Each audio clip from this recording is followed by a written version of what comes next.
You know, it's kind of wild when you think about it. Have you ever wondered why the exact places built to protect us, like these massive, heavily defended fortresses and sprawling military bases, often end up being the exact places that completely terrify us?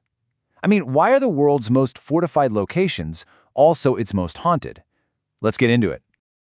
Welcome to The Explainer. Today we're diving headfirst into the bloody realities and, honestly, the chilling paranormal myths that surround ancient forts and battlefields. Our goal here is to investigate how history, extreme trauma, and military ghost lore all intertwine to leave this indelible mark on our culture.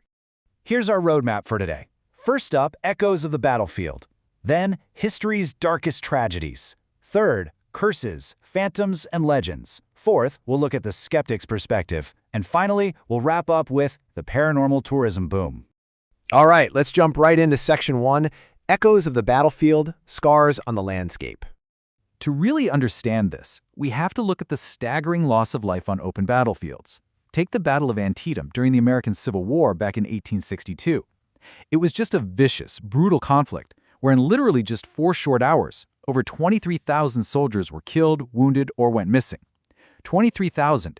That is a massive number, and it completely explains why the sunken road near Antietam Creek is aptly named Bloody Lane. And honestly, to this very day, visitors walking that path still report hearing phantom gunfire and the chaotic echoes of that horrific afternoon. And you know, it's not just an isolated thing. Similar sensory anomalies are reported over at the Cold Harbor Battlefield in Virginia. This is where Union General Ulysses S. Grant faced off against Confederate General Robert E. Lee in a grueling 2-week engagement. It became one of the absolute deadliest conflicts in U.S. history.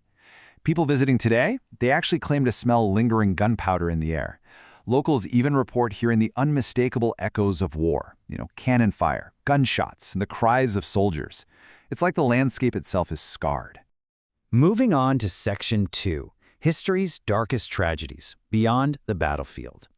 Now, let's move from open battlegrounds to something a lot more claustrophobic. Let's trace a chilling timeline back to 1756, right during the tensions of the 7 Years' War. On June 20th, the British garrison at Fort William in Calcutta fell to a siege by Bengali forces. Fast forward to 8 p.m., and the imprisonment of the surviving soldiers begins. Then, the absolute tragedy of it. When the doors were finally opened at 6 a.m. the very next morning, only 23 survivors remained out of the dozens and dozens of people locked away. So what exactly was this place? Well, the Black Hole was actually originally just soldier slang for a standard 14 by 18-foot prison room in the fort. It wasn't some mythical, bottomless void like the stories might make you think. It was a stark, agonizing reality. Up to 146 captives were crammed into this tiny, tiny space overnight, which tragically resulted in mass death by shock and suffocation. Stripping away the myth here reveals a truth that is honestly far more horrifying than any ghost story. We actually see similar patterns of intense suffering in American Civil War prisons, too. Over at Fort Delaware, thousands of Confederate prisoners of war died from starvation and disease in notoriously harsh conditions. Meanwhile, Fort Mifflin saw completely brutal conditions for both prisoners and executed deserters. The sheer scale of real-world suffering at these dark, claustrophobic sites absolutely laid the heavy groundwork for the ghost lore that would follow. Which brings us perfectly to Section 3, Curses, Phantoms, and Legends. The lore is born. Let's look at how these historical realities birthed such vivid legends. Consider the fascinating folklore of Bangar Fort in India, built way back in the 17th century. It's famously known as one of the most haunted places in the whole country. Scholarly records detail how a local tantric actually fell in love with the princess of Bangar. When she rejected his advances, he supposedly cursed the entire fortress, completely bringing it to ruin. The legend is so incredibly potent that the Archaeological Survey of India has physically placed warning signs restricting anyone from entering after sunset. I mean, no way, right? Moving back to North America, you'll find that historic military sites are haunted by some highly specific, legendary specters. At Fort Mifflin, you've got the Faceless Man, who's believed to be William H. Howe, an executed Civil War deserter. Over at F.E. Warren Air Force Base in Wyoming, there's Gus, the airman, and even a phantom cavalry. Fort Leavenworth features the spooky Lady in White at the Rookery. The USS Hornet has a ghostly chief wandering its metal halls. And up in Canada at Stony Creek, the spirit of Mary Jones Gage supposedly still lingers. And these legends are just incredibly pervasive. To put it in perspective, check out this genuine admission from a U.S. Army public affairs officer at Fort Monroe, a site, by the way, allegedly haunted by Abraham Lincoln himself. The officer said, "I've got to tell you guys, and I mean this, I don't come through here at night."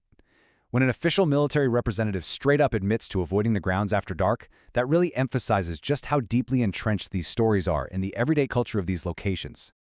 Naturally, these themes didn't just stay at the forts. They permeated Gothic fiction, too. Take the story of the fictional cursed Egyptian priest Ptolemus.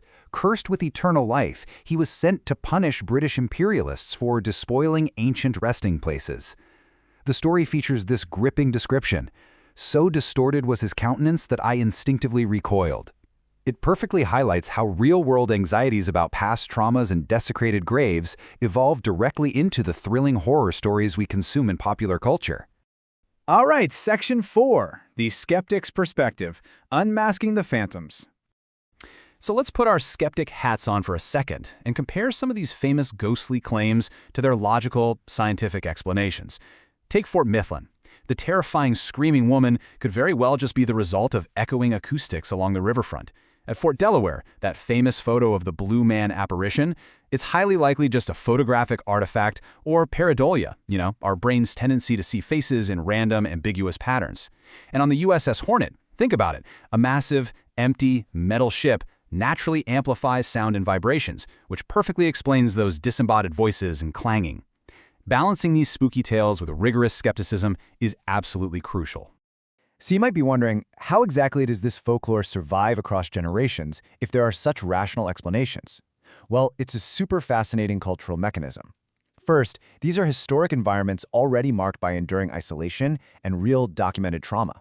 Second, oral traditions are passed down constantly, particularly among new military recruits or eager tour guides. And finally, people experience genuine sensory illusions in these echoing stone fortresses. Basically, their brains just fill in the blanks with the scary stories they've already been primed to expect. Which leads us to our final section, Section 5, the paranormal tourism boom, preserving the past. It's actually amazing to see how these global sites are enthusiastically leaning into their haunted reputations. Fort Mifflin hosts candlelight ghost tours. As we mentioned, Bangar Fort has those official warning signs that honestly just increase its mystique. You can even do overnight stays on the USS Hornet. Fort Leavenworth hosts haunted museum walks, and Fort Delaware runs seasonal paranormal investigations. It's a real game changer. These sites use the supernatural to attract visitors, and, more importantly, they use those funds to support ongoing historical preservation. It's a win-win. And we can't ignore that media plays a massive role in this industry, too. Programs like the Gemini Award-winning Canadian documentary series Ghostly Encounters dramatically reconstruct the very stories that draw tourists in the first place. By combining interviews with really eerie reenactments, shows like this validate the folklore and drive a ton of curious visitors to these historic sites. It creates this continuous, fascinating cycle of legend and tourism. So as we wrap up this explainer, I want to leave you with a bit of a provocative question. Do ghosts actually haunt these halls? Or is it simply our own history refusing to be forgotten? Whether you're a hardline skeptic looking at acoustics and psychology, or a firm believer feeling a cold chill in an old stone corridor, these sites demand that we remember the staggering human experiences that took place there. Thank you so much for joining me today, and keep exploring.